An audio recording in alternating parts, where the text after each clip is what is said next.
Hello, hello, hello, people. Welcome back to an episode of the USL Show. After a nice little Turkey Day vacation, we are finally back, and there's two Johns, a frozen John and a real John. If you're audio only, this is really confusing for you, but this is something. John, real John, how are you? I'm doing well. My browser crashed right when you hit the intro button, so we're working through it. But yeah. I mean, what a time to be alive. Ryan, how are you? Yeah, I'm doing well, and I'd just like to say at the start of the episode, I too will not be considering the Penn State head coaching job. You know who's a free agent coach in Pennsylvania right now? Come on down, Roberts. Lily Ball is coming to College Station? No. Yeah. Happy Valley. Happy Valley. College Station is A&M. Yeah. Yeah, College Station's A&M. Whatever. It's fine. Oh, Phil. Hi. Hello. You're right in. You're just instantly in here. Nope, not on. Yeah, or he's got a muted mic. Same thing. No, it still doesn't work. No way. Okay, I'm in. There it is. Simply no way. There we go. Hi.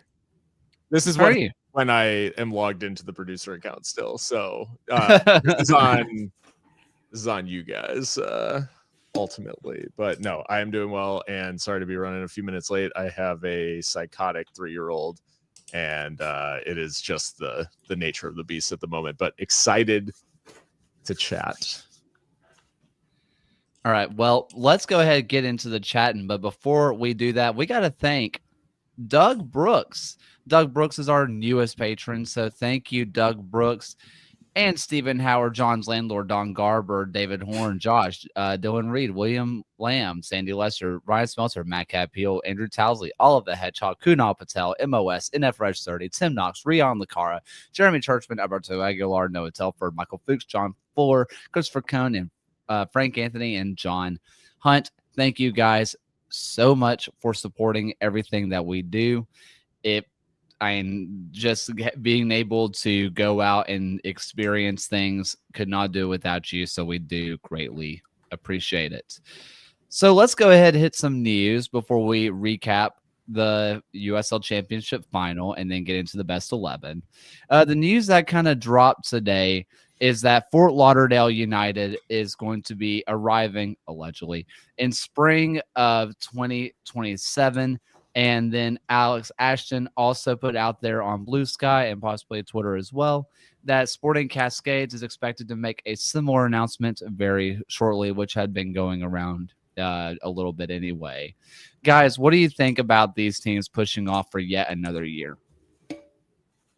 I think there's no point to rushing it if you don't think you can do it right. That first season, as we've seen in places like Portland or we're going to see in Boise, can be a real momentum builder for everything you want to do as a club. If you feel like you don't have really any aspect of it that is up to par, whether it's the marketing, the stadium, what you think is going to happen on the field, I don't think there's any shame in pushing back.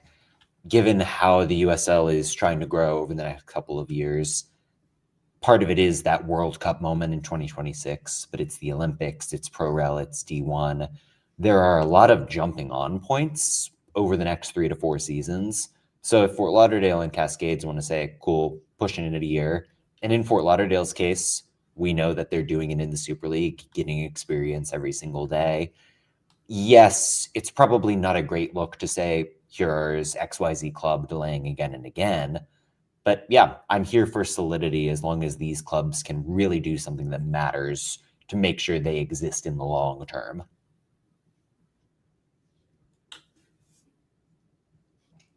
Yeah, I mean, I'll just essentially echo John. It's just like, yes, I think it is a lesson maybe in some of the, like, we've talked about how the USL loves announcing things, and I think it's okay to announce things. And it's also okay to build in some buffer to where you don't have to make it happen overnight. Like we've seen we've seen both sides of the coin of like Texoma and Westchester probably like rushed into ops and to varying degrees of success, all of that stuff. Meanwhile, we have these other projects like, I mean, Santa Barbara Sky, like where like, will they ever be a thing? Who knows? Like, it's just, I think at the end of the day, you have to, they need to start balancing like the penchant for announcing things with the penchant for, or with some kind of like understanding of how they're going to make it real. And it's okay to announce it as something that's going to happen far in the future. And if you have to move it up, that's a much better look than having to move it back. So like, I think they just need to get a little bit more conservative in their estimates here. Yeah, and especially with the league wanting to go to D1 and adding in ProRel, like you would have Fort Lauderdale United joining into League One, but like having ProRel would be kind of meaning that a lot of the teams in both leagues should be fit for a D1 standard. And if you're having teams still playing on a baseball diamond or not having a full kind of ops capabilities when they enter the league, it's not an overall good look. So yeah, definitely echoing what everyone else is just saying, that it's better to just make sure you have all of your ducks in a row before you try and make it work. I think my biggest issue I have is that in order to feel like you're not the league that just loves to announce things, you have to put a date on it. So, you know, that way it feels real. But also, if you announce back in 2023, hey, we're going to open up doors in 2028, it's like, okay, so that was pointless. So you're trying to sell people on this is a real project while also not seeming like you just like are pushing it way down the road. It's a hard balance for the league, but I don't know. It just once again feels like A, teams like to announce things. B, it's just another instance of a team pushing off their joining end date. And I think this is more egregious on the Fort Lauderdale side because it's not like they have never ran operations before. Granted, Cascades is taking over Lane United, so that's League 2, but not the same as the Super League, for example. Like, they know what it's like to run a program, and this feels more like we're pushing it off to ProRel, to Division 1, seeing if we can get our hat into the ring championship or Division 1 and not League 1. Because if they were content with League 1, I think they would have already done it. Because where they play now for Fort Lauderdale United Super League team fits League 1 standards. So it's not like they can't do it. Yeah, an interesting comment of should the league be looking for firmer commitments from clubs at the championship level and then provide more breathing room down the pyramid? I almost lean no. Like, I think you want consistency across the board, and I don't think it should be that much to ask. Set a realistic goal, come in with a legitimate business plan, and there shouldn't be these issues in the first place. And I think there is a question of what does the vetting process look like? It's a discussion we've had pretty much every time a team is folded, really, of what was the idea when they were admitted to the league? How has that been borne out in practice?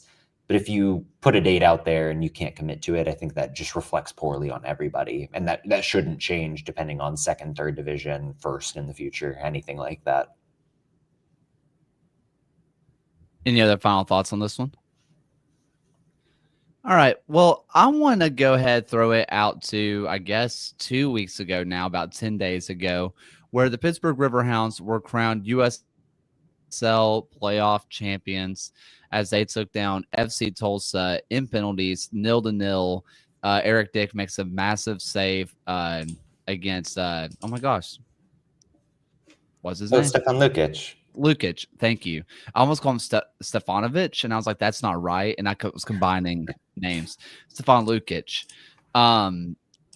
And that was that, really. And it ends up winning in penalties. There's a whole lot of discussion that goes around this. I want to start off with Ryan and Phil, though, because you guys watched on TV. What did it come across as to you guys of like watching the match live or watching a replay? Like, what was your experience like?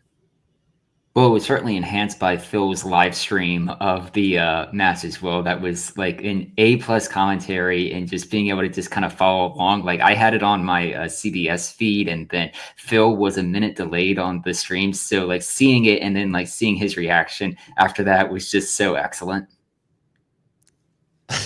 I've never felt Mike Watt's pain more than having to, in a record number of aerial claims in the box, Eric Dick like doubling his season average.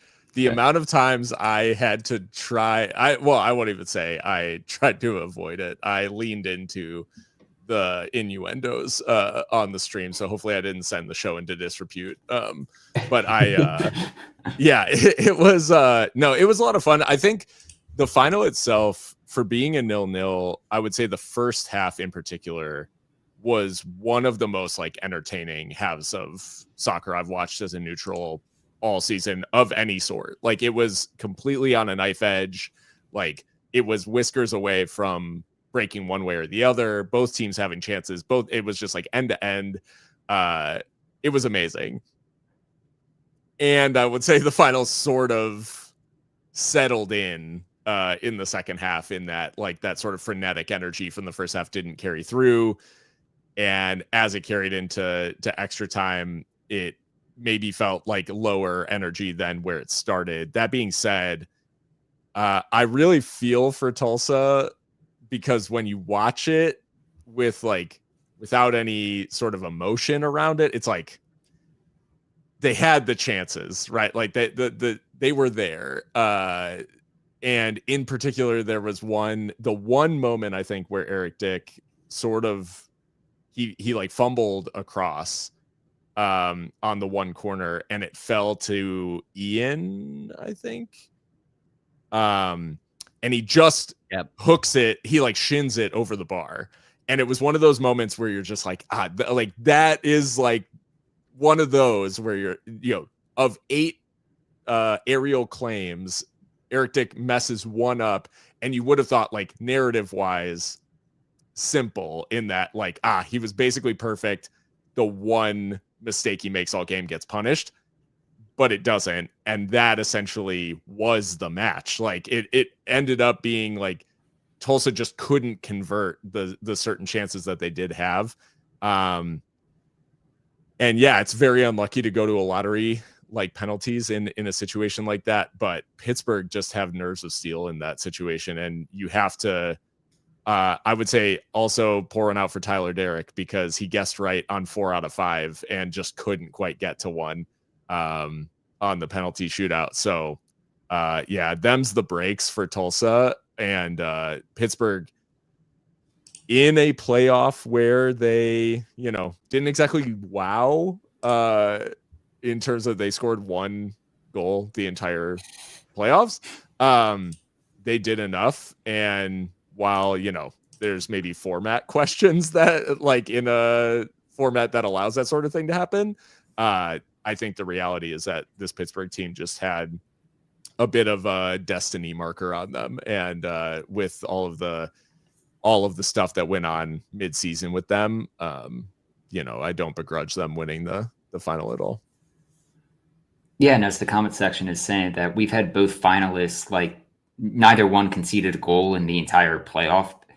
Like that's like hard to ask for more from both defenses. Like that's the first time that we ever had a 0-0 in a USL Championship Final and in a USL 1 final that we've never had a 0-0 either. So this was already a first for the league. And like even looking back through USL 2, like it was Des Moines Menace in 2021 where they conceded 1 goal the entire playoff run for their championship. So this is already something that has broken at least new ground in terms of just results wise for the championship. And I do echo Phil in saying that, yeah, maybe you ask a little bit of the questions on the format, if it was the most fair to have Pittsburgh get there, but they did what was asked of them. You can only beat the teams in front of you. And they Eric Dick stood tall in the penalty shootout, and Riverhounds get their first cup in league history or in club history.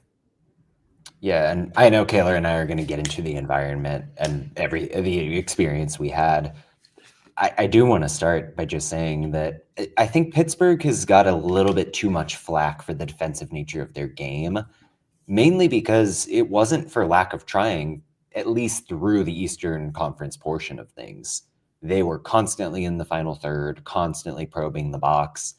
If Augie Williams hits a couple balls a different way, we would be talking about a completely different narrative in terms of the style of soccer this team played, because it wasn't just pure lily ball. There was a real attacking-minded, territorially dominant aspect to the way that Rob Vincent set that team up. And it's a credit to them that they adapted in the context of going to Tulsa and getting the job done. That was a little bit closer to what we had come to expect from this Pittsburgh organization. It was a lot of long passes, less of that focus on trying to interchange and flow through the final third. Obviously, the reliance on Eric Dick, but the defense around him staying compact, just being willing to sit in that back five and make it difficult for someone like a Taylor Calhera to find the space that he's usually so good at picking out.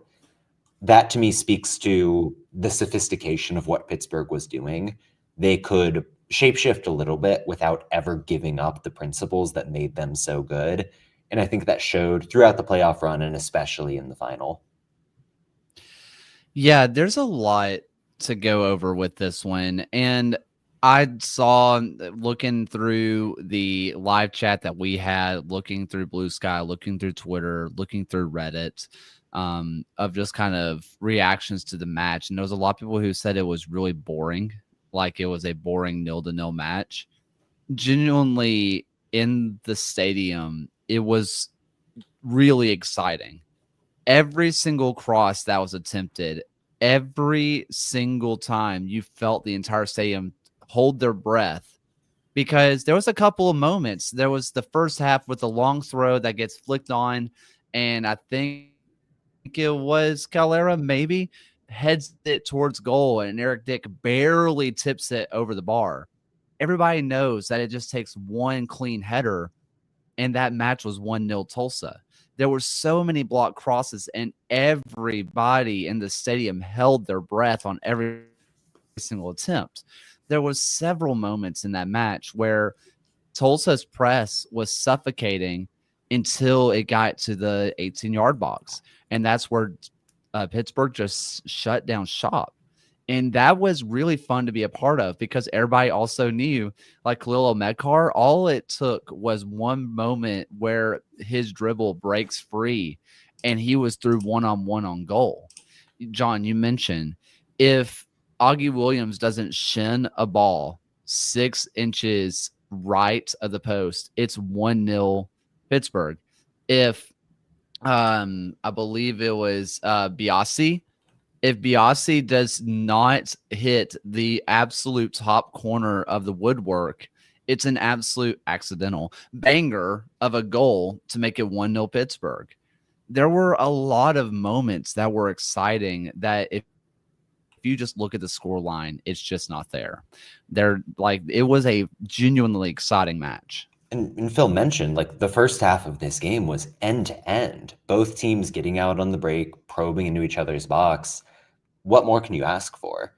And frankly, the end of the game as well. When Tulsa gets Lukic on, they're shaking up the front line. And especially in the stadium, you could feel the Tulsa supporters locking in and really being loud at those chances. I mean, added time, home team going at it in a final. To me, that's a great product. And anyone who didn't appreciate that, I don't know. I'm not here for it.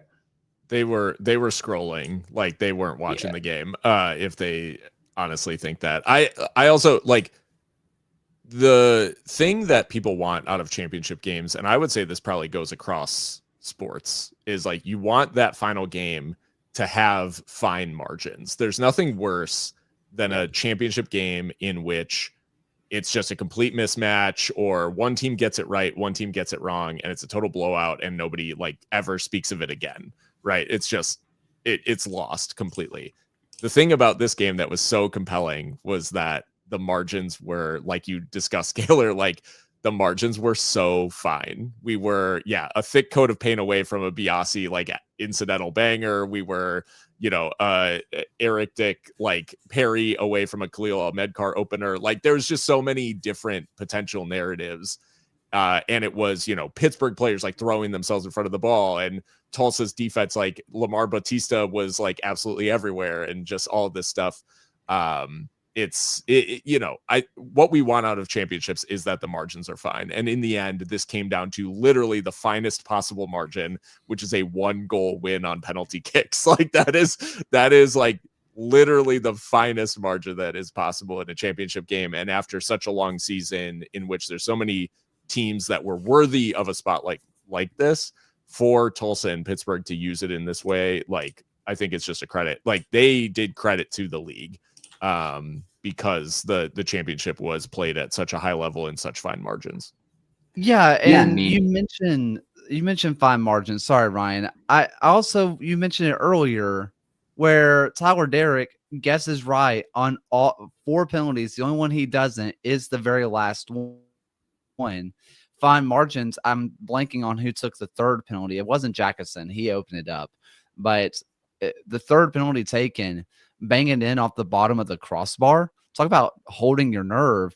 Just another half inch of scooping under that ball anymore. We're even through 3 penalties. That's how close that penalty shootout was too. Yeah, I mean, if we're looking at just at least a historical record, I mean, just think back to last season. It is one of the largest margin of victories in the final since 2016, with Colorado Springs beating Rhode Island 3-0. Like the league went from 2011 to 2022 having just 1 penalty shootout, and now from 2023 to 2025, we've had 2 penalty shootouts in the final in the last 3 years. Yeah, and that Charleston Phoenix one was a classic with Cuejo Panenka, or a failed attempt therein. But yeah, that's what you want out of a final. Like that's a moment you remember, and it's only because the game is tightly run. I mean, credit to Colorado Springs for doing what they did last year, but it was a more boring game. Chase Boone, by the way, is who I was thinking of. Yeah, I just looked it up too. Yeah. Yeah. So there's a couple of things to kind of talk about when it comes to the match and atmosphere itself. We put together a small like travel vlog on that. So that if you want to kind of see and relive that, that's in there. I kind of want really well done, by the way. I wanted to say, Kaylor, and not to like gas ourselves up, but the shots you got like during the game, and particularly on the final penalty, like, and the celebrations and all that stuff, like absolutely incredible. And I think like underrated. I would, just in terms of overall virality, like you were right in the thick of things, which was awesome. And just credit to you for being right where you needed to be to get all those shots. I appreciate that. It was a ton of fun.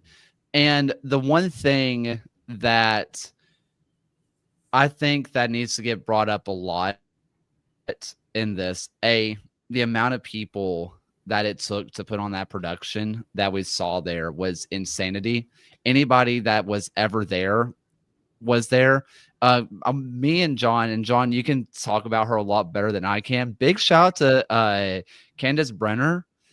She's just the best ever. So if someone from FC Tulsa is listening to this, just give her a raise, please. Like, she's literally the best. John, you were in there with her and Trey Higdon for the entire match. So that was a blast. Longtime friend of the show, dare I say, Trey Higdon, finally getting to meet that guy in the flesh.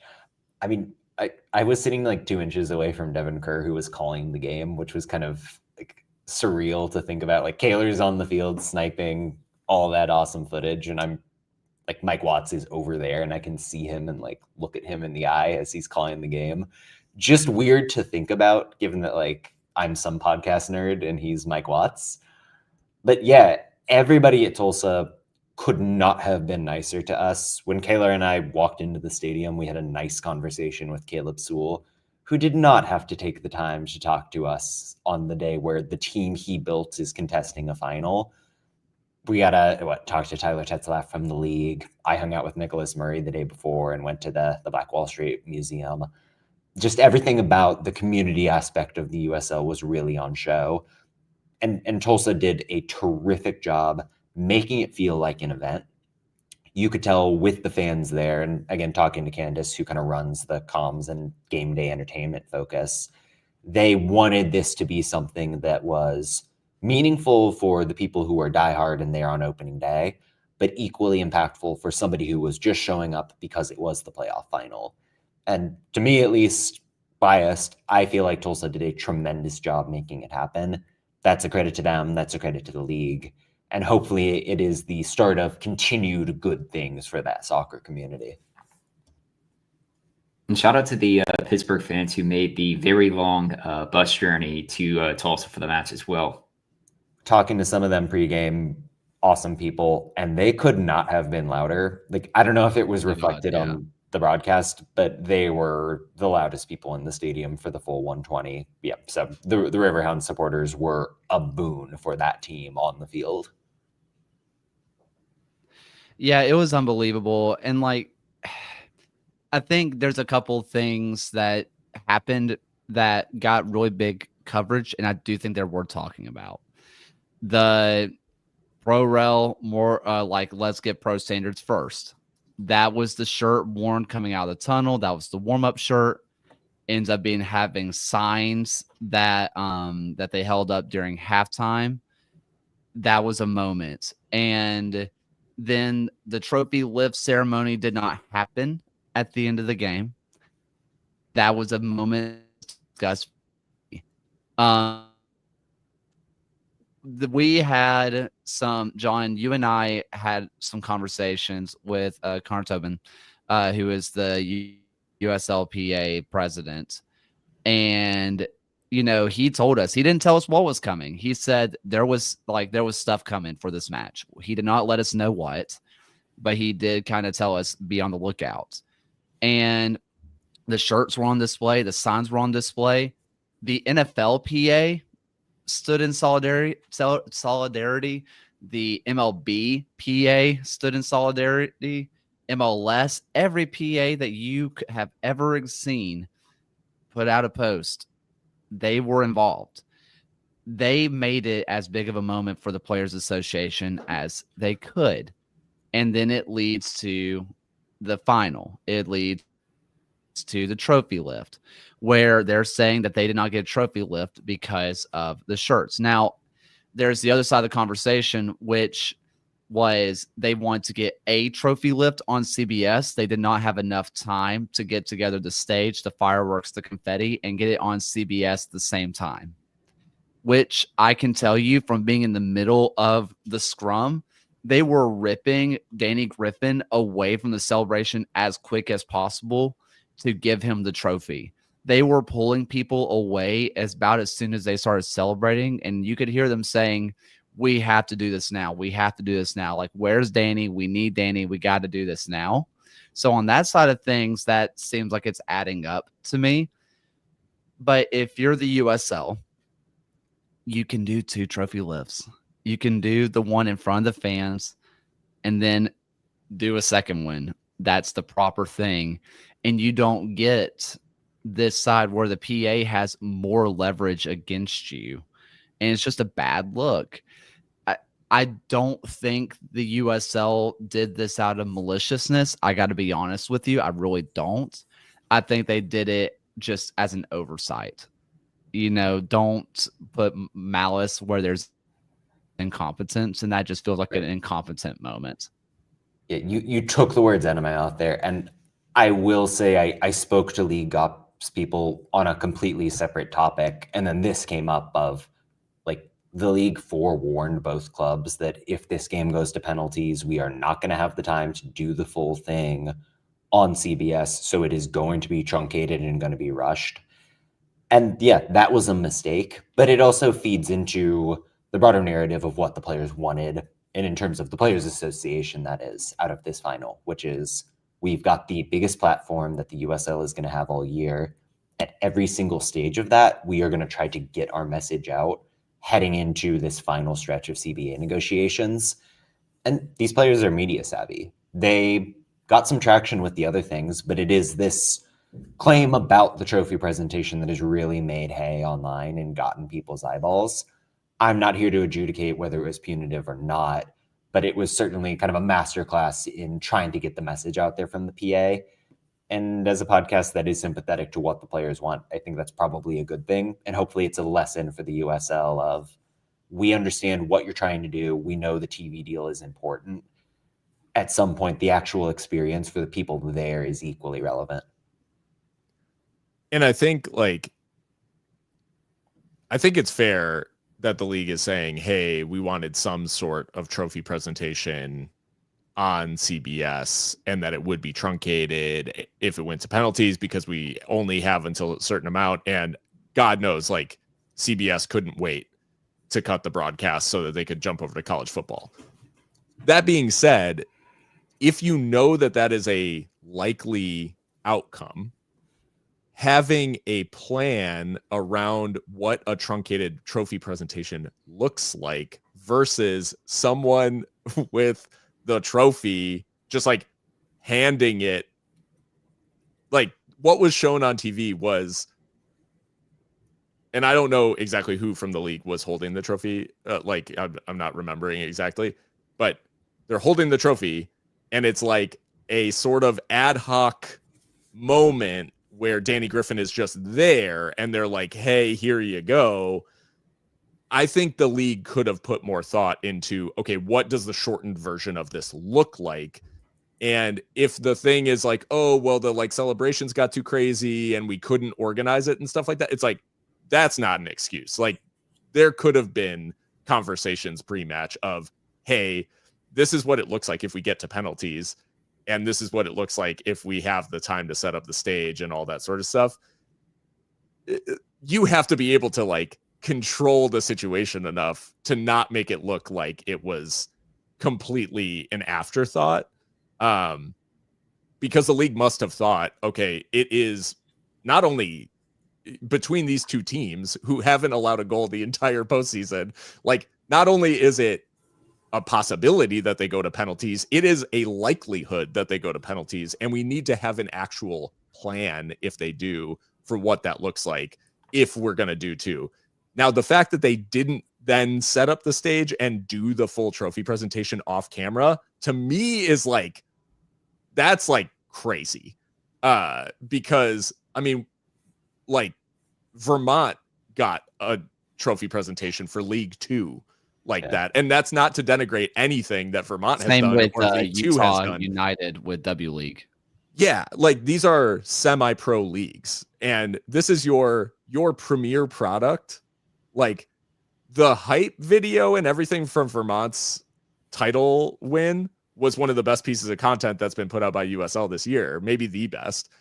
And the idea that there is simply not a version of that can exist, because they didn't then set up for their top division, their title game did not get it because of the time slot on CBS is it's kind of, to borrow a phrase from the English, tin pot, in that it's just not serious. It just doesn't feel, again, and it sort of feeds into what the players have been saying, which is we want you guys to be professional before we start talking about these big ambitions.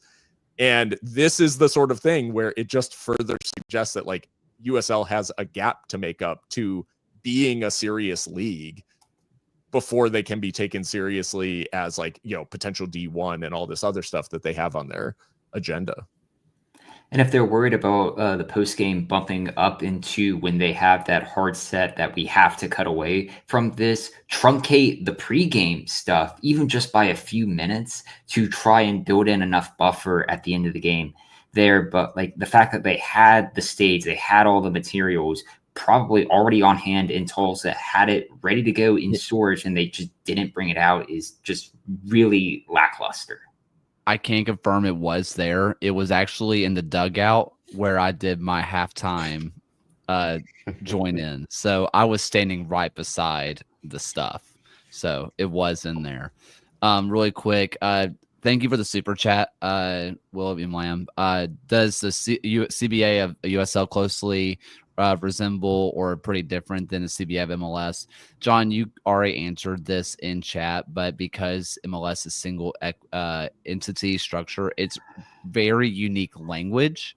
However, the things that they're asking for is not dissimilar. So the requests are similar, although what is in the current CBA is like very bare bones of what MLS is now. Meanwhile, what they are asking for right now is kind of like first or second CBA for MLS. That's like what they are currently asking for around those lines. So it's similar request, but very unique language. So it's interesting in that way. Yeah, it's MLS is weird because of the way the league is set up.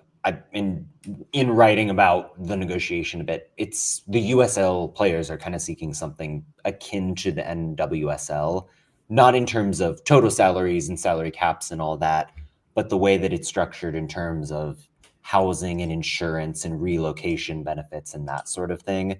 So I think that's probably a more useful way to think about it, just because the NWSL structurally in the way the league is set up is just more similar. Yep. And go ahead. Just on the CBA, I do just want to say that, like, I know that there's like negotiations and sort of hardball and all this different stuff like being played by the league to a certain extent because they want to get the best possible terms for themselves and like allow their owners to like get, you know, as most favorable terms possible within the CBA. And I just want to say on record, I tweeted something similar from Seriously Loco earlier, like USL does not have the, like, you don't have the facilities for a lockout, big man. Like that's the, like, you don't, we all love this league. We love this collection of teams. We love like the players involved with this. We love all of the folks that work around the league and work extremely hard to make this all come together. And if you take a season off because you don't want to do like pay for health insurance or like a housing allowance or whatever, people are gonna stop giving a shit, pardon my French, about you. And I like Major League Baseball was almost killed by a work stoppage in the 90s. Like, you are not Major League Baseball. For all of the love that we have for this league, like, you are not Major League Baseball. And so you just sign the damn thing. Like, just like, because a work stoppage is not, you're not going to come out of this stronger like the other side. MLS Next Pro exists. The possibility for consolidation of the lower leagues underneath MLS is a very real possibility, and they have a CBA. So, like, just don't leave the door open. That's all I'm saying. Like, don't like, there's too much out there, and you don't have the vitamins like to like pull this off. Sorry, I just like, it's just not, I don't know. The fact that it's even a possibility that's like on the table right now is like baffling to me, because there's just like, you're not coming out of this better for it. Like there's no way in which a work stoppage improves USL. Yeah. There's a lot we can get into with CBA, and I'm sure over the coming weeks we're going to have a lot of those conversations still. Hopefully not. I would love to not have this conversation ever again personally. Just sign it. Ryan, early you mentioned Des Moines Menace in that 2021 roster that only allowed one goal through the League Two playoffs, which is basically March Madness. I just want to read a couple names if you guys want to indulge me for a half second. Names, guys. Yeah. Lucas Borner, player. Tyler David was around. Daniel Fernandez was in there. Silver Ogley, who just won League One. They also had Moses Mensah, who has played with Legion for a while, Chandler O'Dwyer, who's with the Richmond Kickers, and Jordan Skelton, the reigning USL defender, League One Defender of the Year. So Huntley and Skelton played together for the Menace? That rocks. That's crazy. Yeah. Yes. Well, don't forget that the Menace was coached by Mark McKeever, Sure. who went to Oh, one duh. Knox, who brought them up to League One. Sure. Yeah. So yeah, not too bad having some of the best defenders that the league has to offer in your League Two squad. And that's a good segue into our combined best 11 if we're going to do League One and Championship, because you would put a Skelter in at center back. Yeah, we got Skelton, who was named to the first team All League. I'm just kind of throwing up the All League teams up onto the screen so people who haven't seen them yet can indeed see them. Some hot takes. Some people were not happy about some picks, especially on the championship side, but we can right some wrongs if need be. But I want to first go to our halfway best 11. And this is our combined best 11 where we went with essentially a 4-3-3 where we had Carlos Marinaccio in goal, Jordan Skelton and Lamar Batista as center backs, and our fullbacks were Derek Waldeck and Keegan Tingy, Hope Avievu, Taylor Davila, and Chris Heckenberg were our midfield. Abdeltif Abukora and Juan David Torres were our wingers, and then Carson Interlong was our starting striker. So let's go ahead and get into our best 11. I'm going to pull up the tactical board and we can get into doing that. First things first. Is there someone that we are absolutely banging the table for, saying we have to have this guy on the team? Okay. Clearly for me, Taylor Davila Yes. in the central midfield has to be included. I voted for him for MVP. I suspect you might have as well. I did. And I also do want to answer the criticism of these all-league teams. It's a regular season award. Louisville City lost one game in the regular season. Like, I don't know. Put two and two together, people. That was the best team maybe in the history of the USL regular season ever. And Davila was at the core of everything that team did right. Some of the counting stats were down year over year, but for me, the performance overall was better in terms of the positioning, the way he set the table as a passer. He's an unbelievable player. He should get a move to MLS. It's criminal that he hasn't already.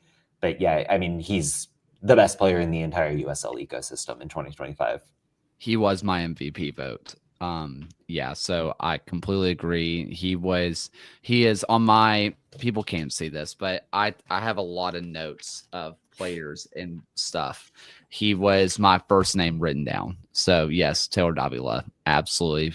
Probably not going to be our DM. He's probably going to be somewhere in central midfield, but right now he's just going to be at the base of the midfield. And we're married to the 4-3-3. Is that the? No. We can have three center backs. I mean, if you remember last year, our final was a 4-4-2 diamond because we didn't feel like there was any wide midfielders who deserved it. So, because I'd love a 3-4-3, but that's just me. No, no. Like Carson moves mentally, yeah. I think. Can we start maybe and maybe this is my brain, but like, should we just start at keeper and just argue our way forward? Sure. Let's do it. Okay. Because I've got no argument with Davila. Like, I don't know if anyone else does, but yeah, I mean, you're not going to get me. He's the least contestable guy, period. Yeah. Bottom line. I have 4 names that I have listed. I think there's only one, and this is going to sound, people are going to be like, oh, it's recency bias or whatever. It's Eric Dick. But yeah, 15 clean sheets. Like, the man was like potentially unbeatable on a team that wasn't even good until the second half of the season. So yeah, for me it's Dick. How do you weigh the playoffs as big? Because I think Taylor is going to come in with maybe the guy I'm leaning towards. I have 4 names, 2 League 1, 2 Championship. And I'm really leaning Vidiello or Vegas. Okay. I had Vidiello. The advanced stats there are remarkable. as 2025 as a body of work, he had a better overall season than Eric Dick. I think there is an argument to be made in League One for Carlos Merancio sticking in. Marinaccio was one of my League One. The other one was Lewis, but Marinaccio and Vidiello were my two that I wanted. Does Sean Lewis not get into the conversation? Yes and no. Sean Lewis is. Or are we just saying he had the best defense in League One in front of him? We'll get to the reason I like one Knox when we get to the center backs. Yeah, no, that's and that's fair. I'm just being provocative. Don't mind me. It gets the people going. Yeah. So what are we? My vote is going to go. I want to have a championship in a League One. I want to go Vidiello or Marinaccio.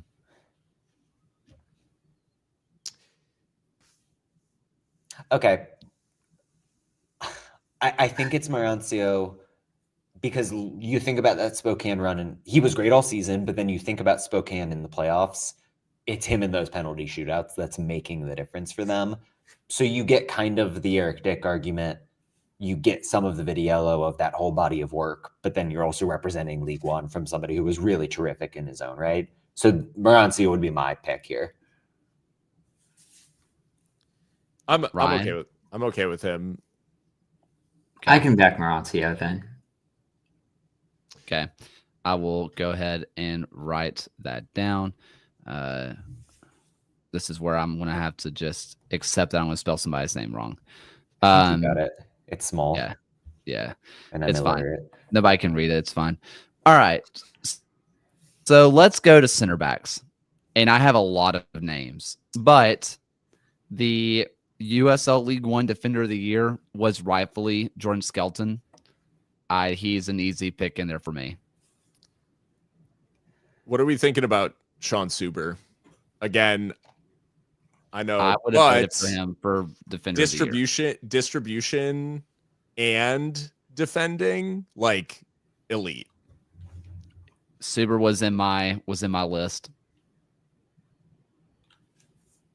Okay, so I like both of them. I will say, and I don't know if this is just me and my hipster nature saying, actually, Sievert Hoagley was better than Skelton.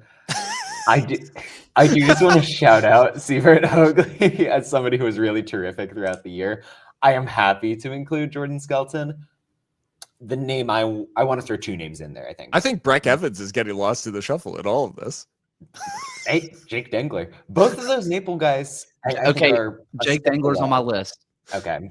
Jake Dengler's on my list. I want to throw out the Josh Jones argument, and I'm not going to say we throw him in because he only played half the season as a starter. If you prorate that over 30 games, he's the best defender in the league by a mile for me. You add in the long throws, and there's kind of not an area you can nitpick. So in the same mold of right-sided center back, David Garcia from Spokane, another one I really thought had a terrific year. Maybe don't want to double on Spokane given what we did in goal, but somebody who deserves a shout out there. So I'm happy with Skelton and happy with Suber. The argument then becomes, are we actually doing three center backs? I have another name. It is a league that someone put it in the chat. John Fuller in the chat with the intelligent comment. This is a back three league these days. Everybody plays in the back three. So yeah, I have another name. Yeah, to throw out there. Owusu from Union Omaha. By the way, I think Kyle Adams actually won Defender of the Year, and we just didn't mention that. Did he? Yeah. No, he did. He did. You're right. He wasn't. Yeah. I'm going to say, listen, I'm going to say a name, and this is partially to buy myself some credit and to, again, be provocative. What do we think about the name Talon Maples? He's on my list. He's here for me. There were two far be it from me to promote a New Mexico United player, but I mean, lots of goals, solid. I don't want to say anything too intense about Kalen Ryden, and I wish him the best in retirement. And I think maybe Maples like carried some water for Ryden over the season. But if you think about what did New Mexico do well, in no sense was it the defending. And I want to. I That's think they would true. admit that. That's frankly. also true. I mean, I would go up the table in the West. Why not a Lamar Batista? Why not an AB Sissoko? If we're choosing a center back from that part of the world, as Phil is deeply out of focus. What's happening? Uh, I mentioned a New Mexico United player, and they're canceling me. so I will say AB Sissoko was my vote for Defender of the Year. When I put in my vote, he was mine. And he kind of got displaced by Ian. But at that point, when I placed my vote, I didn't know if Ian was like a temporary thing or if he was going to take his place. I think Sissoko was just hurt at that point, which... Yes. Yeah. Which is why my vote went to AB Sissoko. He was my Defender of the Year personally. Do we have room for Batista in your heart? I mean, he was our center back pairing in the first half. I'm okay with that. So is a back three Batista, Skelton, Suber? Is that agreeable? That's what I would back that. Yeah, I think Batista belongs in there. Okay. We're doing things. We're getting there. Moves. I would argue that center back is probably comfortably the strongest position group in the league this year. So many guys brilliant in the 2025 season. The only one that I wrote down more names for than center back was fullback, and it's because I can't decide if I want a defending fullback or an attacking fullback. I don't know what I want in my life. With the way that managers run in USL, you can get pretty liberal about what you call a fullback or a wingback or whatever. Yeah. Like there are a lot of wingers that are playing wingback. Yeah. So let's go to fullback / wingback if we're going to have those. If we just want to skip over those, we can. I have last time it was oh my gosh, it was Tingy and it was Waldeck. McFadden was in there, Gurr was in there, Quinn was in there. I have a fun name that I want to throw out there, and it is Sebastian Anderson from Hartford. He's a good honorable mention. Yeah. I'm going to offset my New Mexico thing by saying Gabby Torres. Just throwing that. Is he a fullback or is he like a weird center mid who just kind of goes wide occasionally? Listen, I will answer that question the second that Wilmer Cabrera can answer that question. He's got plenty of time to figure it out at this point, I guess. Yeah. No, he played on the left side. Again, I'm being as liberal as anybody else with the definition of wingback, but no, I just was throwing in there. If we're talking about which left-sided fullback this season was the most impactful, Charlie Hostrom got 10 assists for Union Omaha. To me, he was as important as any player towards that late season run that really had them looking great at the end of the year. He feels like the guy that locked down that left side more than anyone else in the USL for me. Ryan, I saw you on mute, so you go first. Go ahead.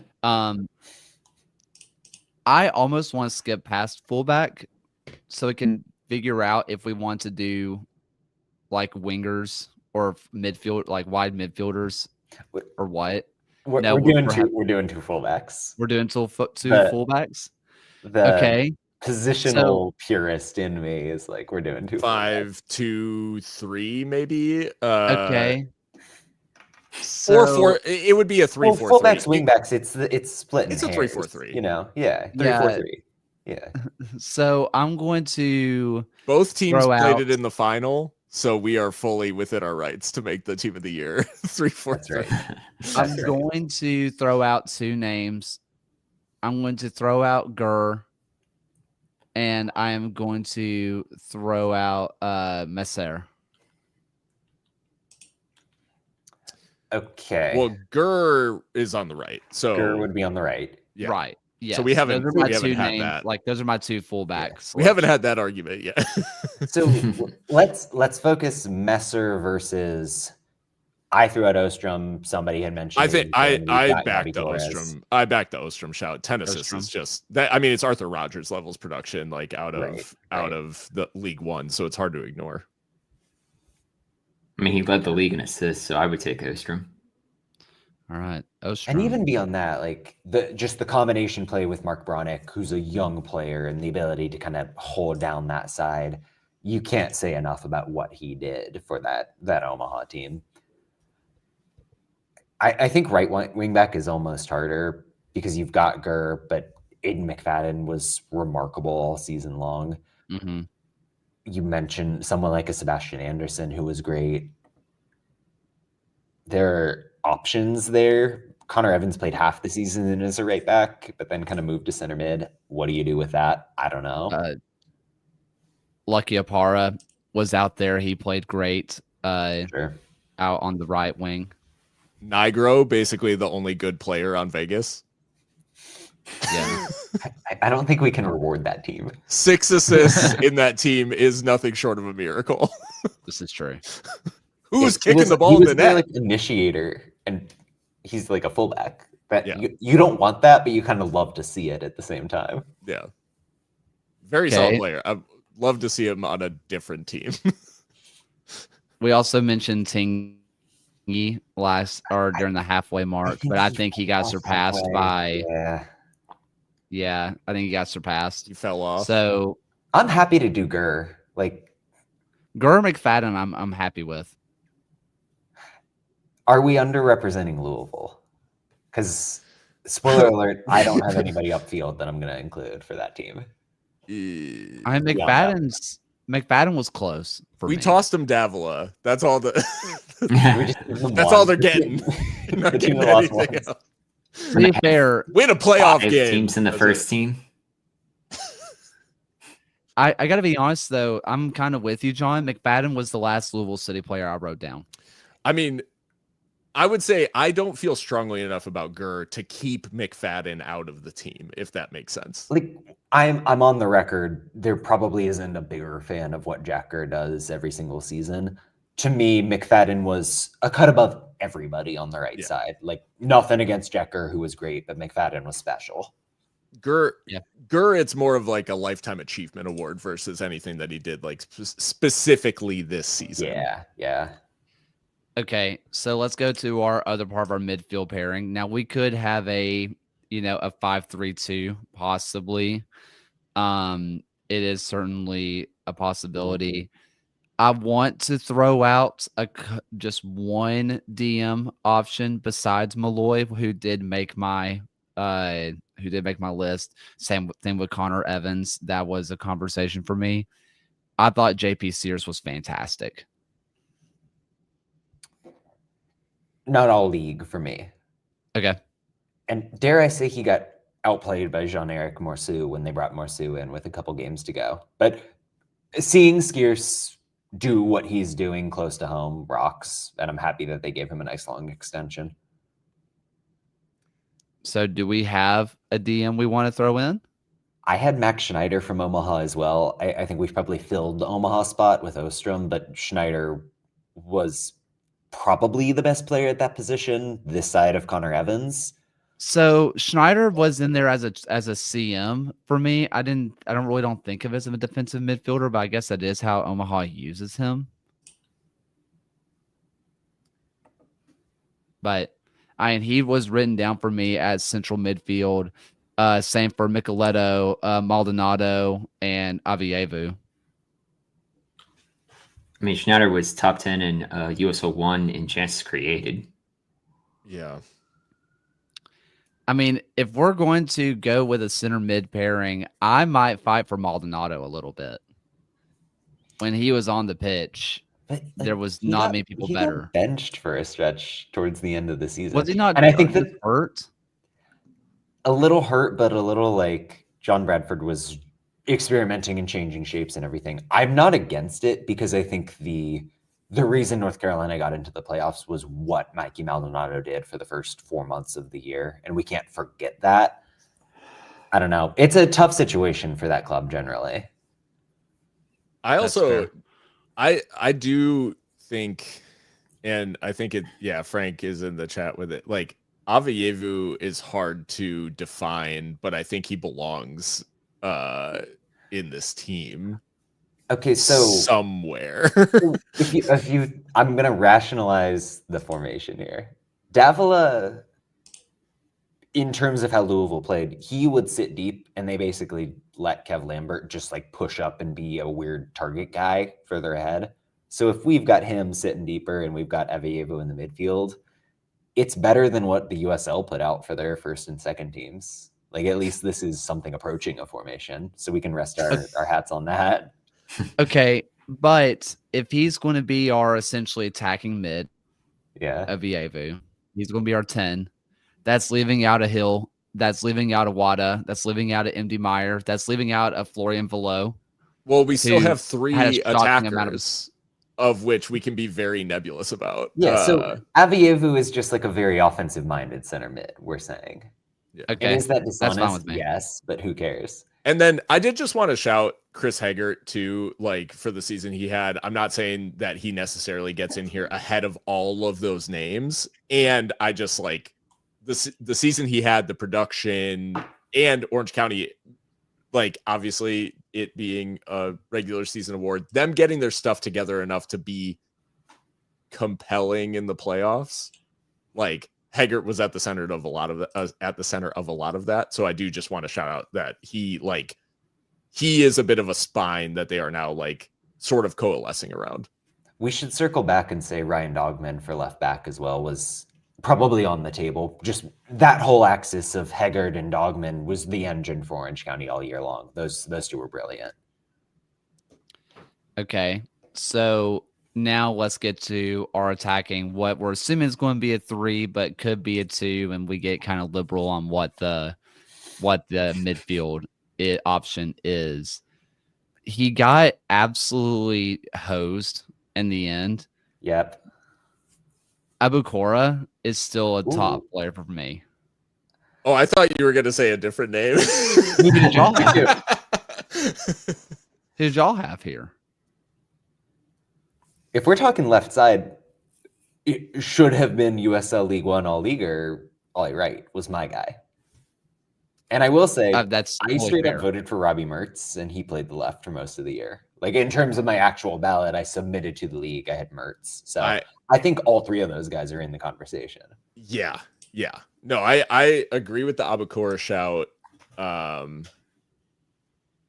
In terms of the lads protocol, he was the one most making it not true, if that makes sense. Where it was like Loudon always does this shit, and it's Abukora hitting bangers. But Robbie Mertz, like, towards the top of the charts in chances created, towards like he's got a lot of production.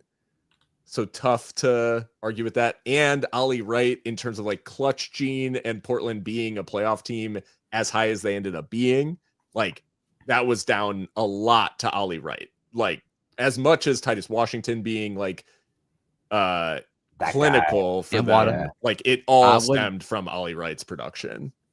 And we saw that on display when we were up there. Yeah. Not that this is the, Jägermeister best 11, but if it were...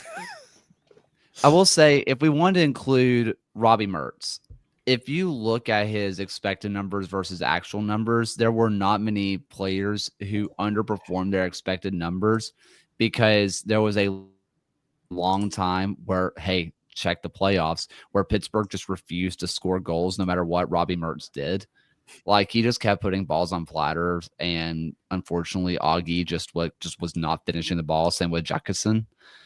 So, yes, his actual production looks bad when you look at total numbers, but if you look at what he was actually doing with the ball and the positions he was putting Pittsburgh in, it's not his fault that he can't cross and score at the same time. Okay, so if It's I'm tough. It's really tough. Well, thinking more broadly about like how are we setting this team up? 2 wide forwards and like a classic number 9. Is that the mold we're going for? Because in that case, we can have it all. We can have Robbie Bird, Sandolly, right? But I will who's say going to be on the problem there right? is that- Because I have someone that I think must be on the right, and it's Niall Reed-Steven. Me too. Like, I was just going to make that simply same point. Yeah, must be in there. I agree. Just in terms of like, just to like contextualize, because I think saying the numbers out loud, like it really, it's one of those things where over the course of a whole season, you can kind of like be like, yeah, he was really great. 13 goals and 7 assists out of like in that specific Tormenta team, which took such a long time to get going.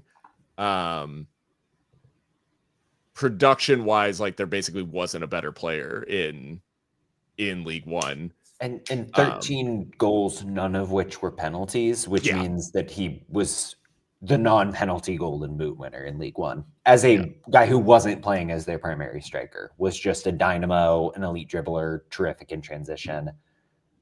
Yeah, come on. Yeah. Leaving out JD Torres is not criminal because, like, Ben Pierman also decided it wasn't criminal to leave out JD Torres down the stretch. So I just go off Ben Pierman. I will say, in terms of who was the most talented soccer player to kick a ball in the USL this year, JD Torres. He did more jaw-dropping things per 90 than anyone else. I keep saying body of work, but when you just have that stretch where you're not involved with the team and it extends into the playoffs, that feels slightly disqualifying, even though I just love watching the guy play. He wasn't even on the 18 for the playoffs.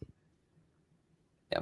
Technically extremely gifted, and might be the person who can kick the ball the hardest in the whole league. Like if it was just a straight up how hard can you kick the ball challenge, Torres is in there. We should get rid of penalties and make that the tiebreaker. Just how hard can you kick the ball? Just a guy with a gun down there. Just Okay. If we're probably going to fight for a long time over the left wing. So if we're going to have a number 9, I'm going to throw out my names. I have 4 names that I just want to throw out there. Obregon, because lots of goals for a bad team. How did he score? It's crazy. Well, their thing was not scoring, it was defending. Enderlong, because he was just so good. Bonifilio just needs love because he almost won Golden Boot in Miami because, oh my God, how? And then Kalira is the other one for me.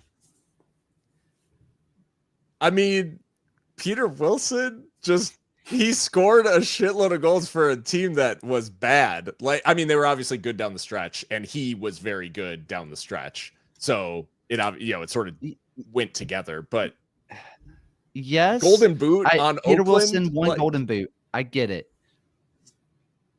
But if you were to ask me who's the better team and who has the better players around him, Peter Wilson in Oakland or Bonifilio in Miami, who gave him the ball? Sebastian Blanco.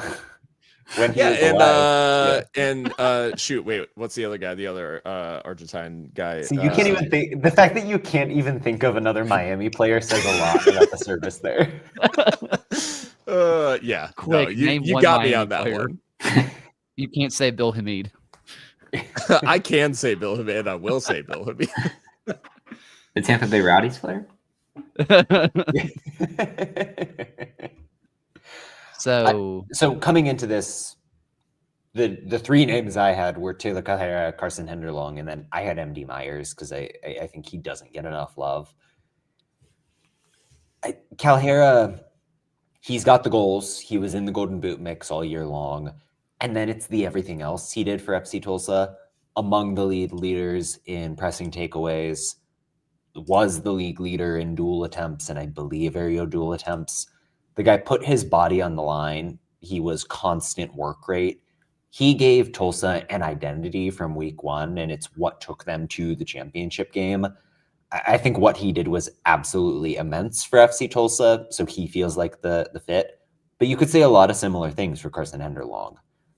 He was technical in transition, good in hold-up play, an elite finisher in League One. A little bit less of that very visible style than Calhera, but I think Henderlong was crucial to getting Naples to where they got in a terrific expansion season. I'd be happy with either one.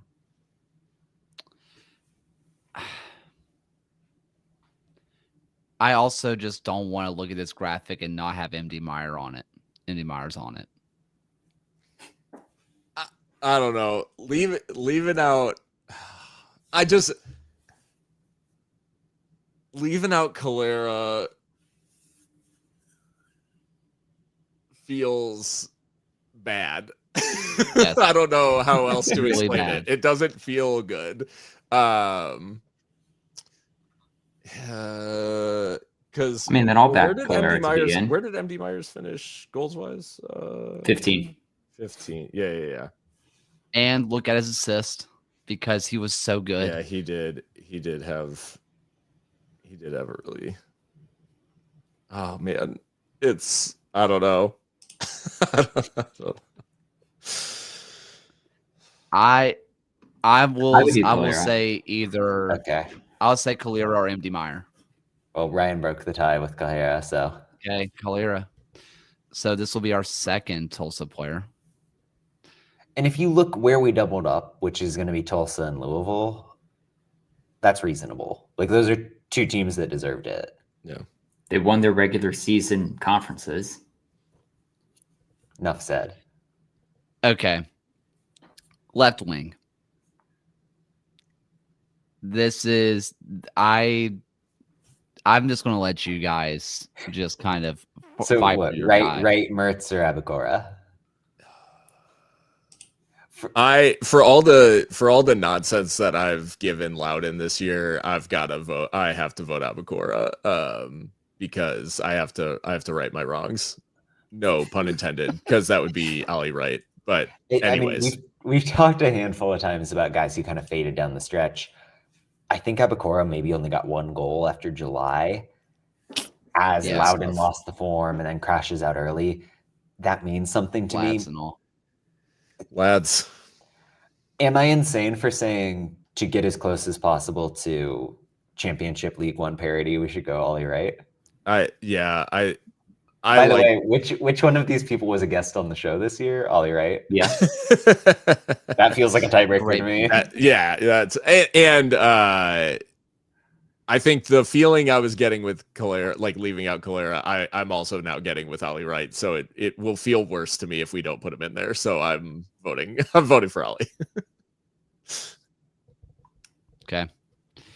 We would be remiss don't not to like name this. a coach. Oh, how do you spell? See, you've been killing it with like Avayevu and all these, and then you get to write. It's killing me. I don't. Did that spell it wrong? I think you had it. You had it correct. You had it correct. Okay. I had it correct. Yeah, HD. Rig in your hit. head here. Okay, so I was right. Yeah. Okay. To be fair, it's because I can sound out Avievu. Right. I can't spell it Sure, out. They're sure. silent letters. I don't do with that. Coach of the year. I mean, it's Luke Spencer, right?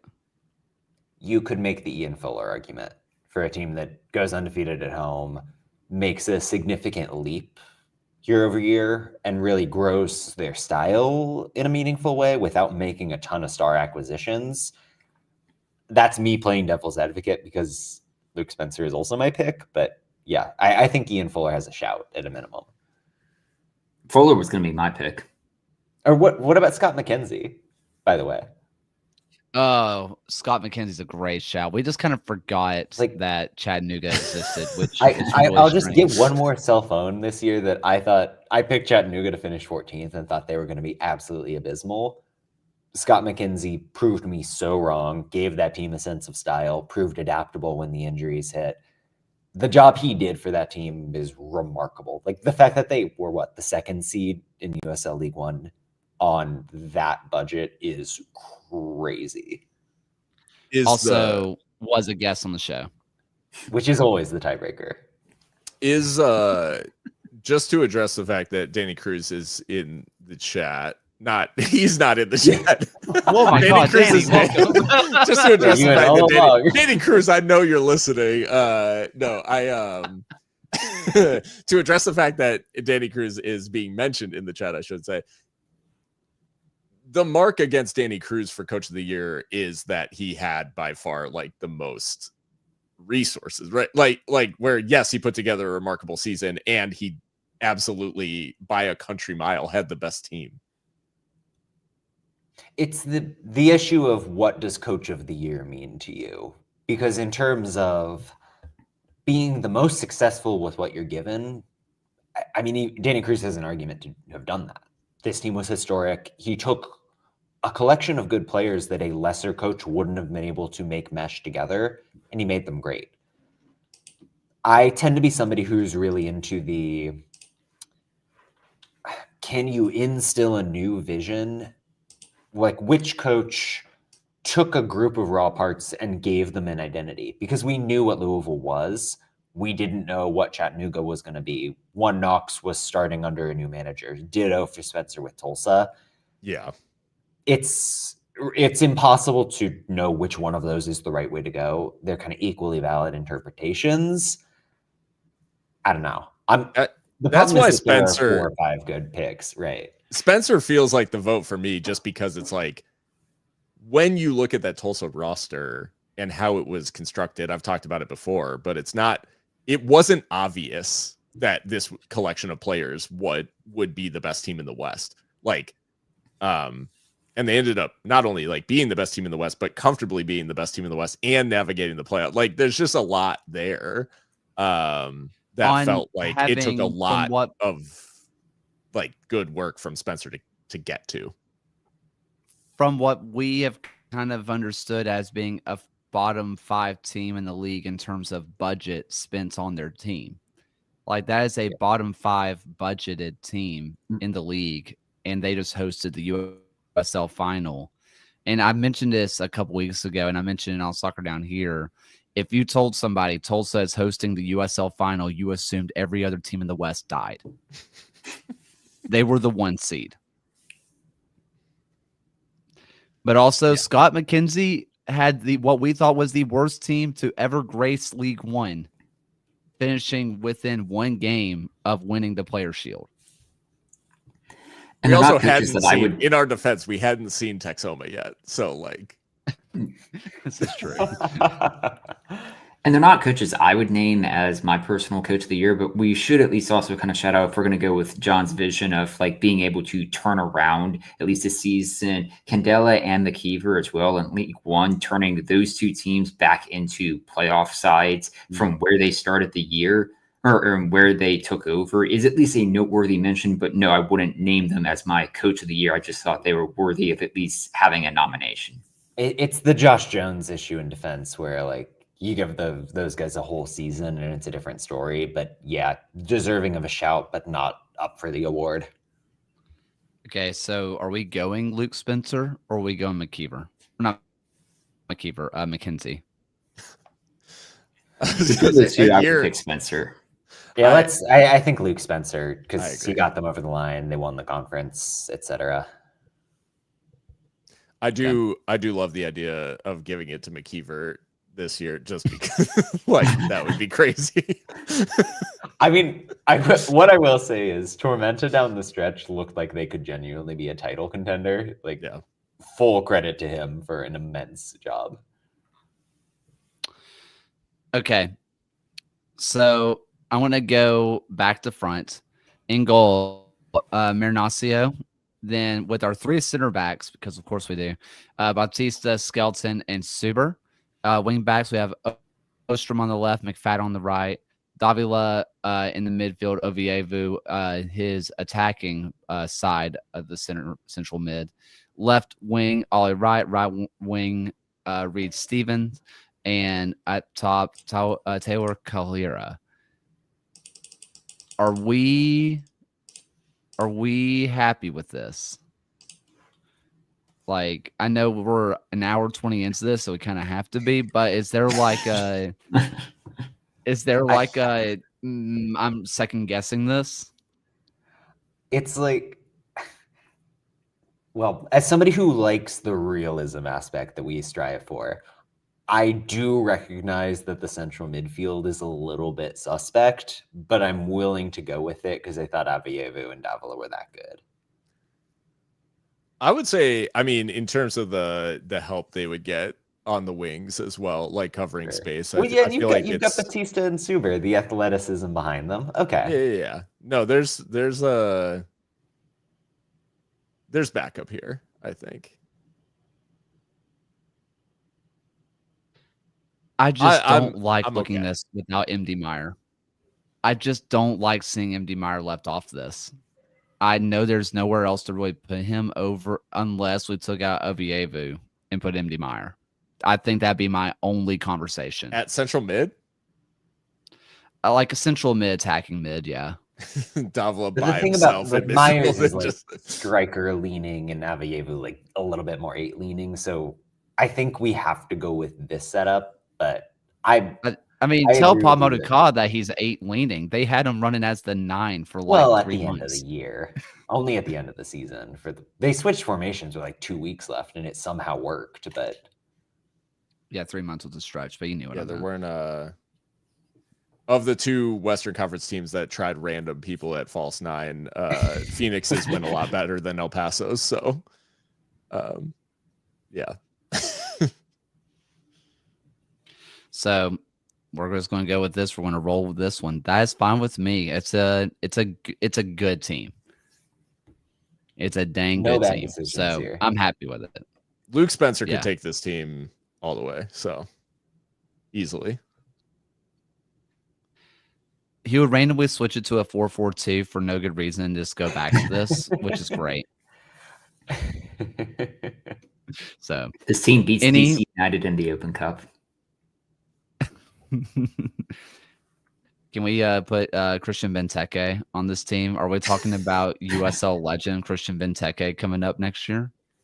Benteke to Charleston, book it. Oh man, didn't Benteke's brother play for Loudoun at one point?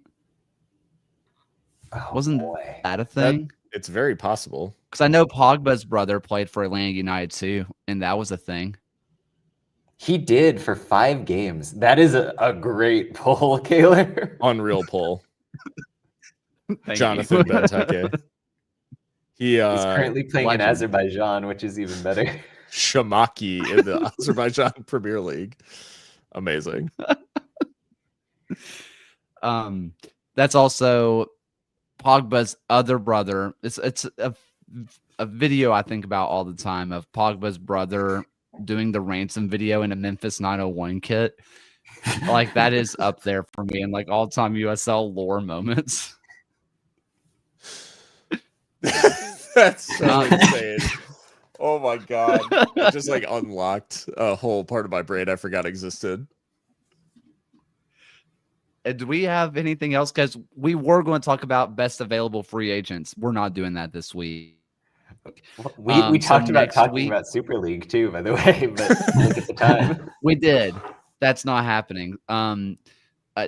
Lexington's good. That's for Michael Fuchs in the chat. Except maybe the Sun are coming back, but we'll talk about that next week. Next week will be a ton of Super League chat, any news that comes up, and the best free agents still available. There's going to be a lot to talk about that. Any final USL thoughts for you guys?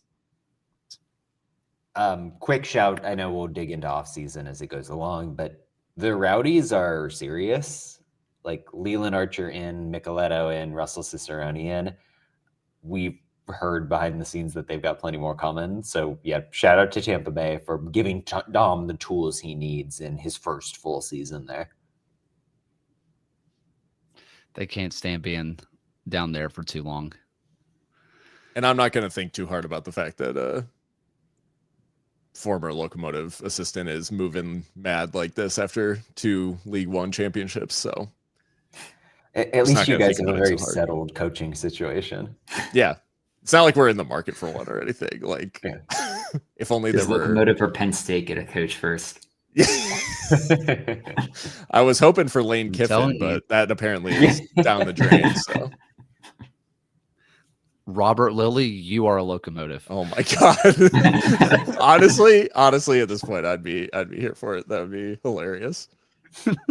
He fit with their budget approach of shrug. Nothing. Seriously, Loco trying to talk to Bob Lilly. Give me big money to try to see that. Twitch plays El Paso Locomotive. Can't even picture that. Any other USL thoughts?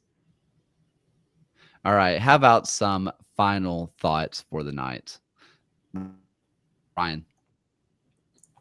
Yeah, so I said last year that I had an advent calendar that was Star Wars holiday themed socks, and I at least want to shout out my mom this year. She was very thoughtful in her advent calendar for me, which was just 24 like individually wrapped bags of just like assorted items. So I got like Lego minifigures on the first day. I haven't opened up day 2's item, but I just wanted to share my appreciation that the effort she went to for making like 24 just like assorted items of I guess for advent calendars. That's awesome. That's legit. John, what you got? Boy, I've been spending so much time reading random tweets about Lane Kiffin. Like, it's probably unhealthy for me. I just find everything about it very funny. I don't know if he actually left his dog in Mississippi, but that was the rumor. Apparently that wasn't his dog. That was just a dog that was given to him from the university, so they took it back. Folks, if you aren't following college football, you are missing out. That's all I'm going to say. It's plane tracking season. Yeah. It simply just means more. You wouldn't understand. Phil. This past weekend I went with my wife and my mother-in-law and saw Wicked 2, aka Wicked for Good. Having not had the Wicked context, like I never saw the stage play prior to seeing the movies. Second part, music's not as good. Story felt kind of insane at points where I was like, why is any of this happening? And I know it's the Wizard of Oz, but like, can we ground any of this? I don't know. It just felt very strange. And the whole time, all I could think is I really wish I was watching Knives Out right now. And I have not seen it, which I'm upset about. And I will likely not see it until it comes out on streaming. And so everybody just please don't spoil the movie for me, because I really need to see that. And I've only heard good things. My sister saw it. So it's only shown in like 2 theaters in New York City. That's how you know like Netflix is not doing the job they need to be doing here. That's wild. Yeah, don't understand that at all. But yeah, so that was my movie viewing, and I was out sort of in your neck of the woods, John. By that I mean Westchester for Thanksgiving. So let's go. Italians are good at a lot of things food wise. Turkey, not one of them, unfortunately. I really got to give my wife's family some more pointers. It was chalk. It was really just overcooked. So not to out them like this, but it that was tough. My wife's family does a great turkey. I only recently started liking Thanksgiving food because I think I've told this on here before, maybe not. For me, this is going to shock a lot of people. My family is super Southern and redneck. Like they live out in the middle. Yeah. So like they live out in Alabama. Yeah. And none of my family growing up had like teeth, like legit, like no teeth. So all the veggies were like baby food soft. So I just thought that's what Thanksgiving was. I thought everybody's experience was like that. Turns out that's not true. And I had like, when I first started dating my wife, we had like real Thanksgiving food. And I was like, oh my God, this is what everybody talks about. I just thought everybody liked freaking Gerber music, like food. I was like, what is this? But Yeah, finally finished up the turkey and ham that was sent home with us. I put it in everything. I'd do anything to not make it a turkey sandwich. So it's like in all of our collards, all of our black eyed peas, everything I can throw a meat in there to like make it taste a little bit better. The turkey and ham all went in there. And also I've just been kind of reliving the Tulsa trip in of itself, just kind of constantly. It was just so much fun to be around all those people. It was just a blast, and the people of Pittsburgh were wonderful. The people of Tulsa were amazing. So just kind of been reliving that, and hopefully my wife is not upset with me that she had to be in a car with me for 11 and a half hours. So it's fine. But any other thoughts? We good? We wonderful? All right. We will be back next week. Kids season had an interview drop, which was really interesting. So if you want to hear people who went like the company that worked with Barcelona and now is with San Francisco City, find out their growth, their story. Kids season did a great interview with them. Check that out. But that's about it for us. So we'll see you next week. And for the first and final time tonight, here's Alan's voice.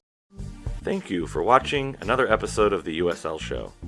The USL Show is now proudly part of the Protagonist podcast family. Please go to protagonistsoccer.com to check out more work. Thanks for stopping by. We'll see everyone again next time.